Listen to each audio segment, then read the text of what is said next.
Hi, my name is Larry Madrid, and I'm president of Madrid Engineering Group. We're a geotechnical engineering company, and we've been working with a system called CONSOLID.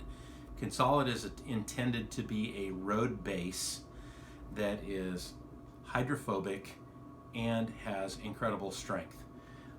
With me is a soil sample that was originally 20% clay, 50% sand, and 30% crushed concrete, a nice blend of that, to which we added 2% of CONSOLID.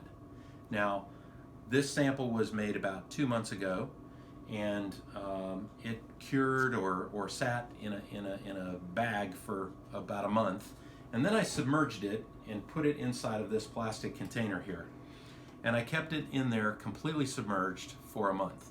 I'm now going to run a strength test using a pocket penetrometer, and if you want to look at this, there's a ring over here on this, and you push against it and it will show you how much your stress is, or stress in tons per square foot.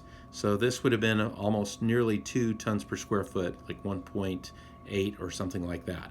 So the little ring tells you what your maximum is.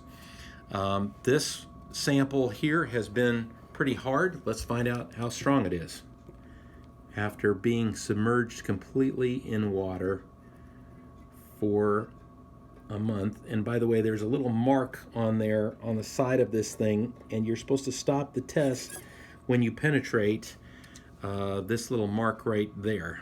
And of course, it didn't even penetrate at all to that amount, but the total goes all the way up to the top, 5 tons per square foot, or 10,000 pounds per square foot.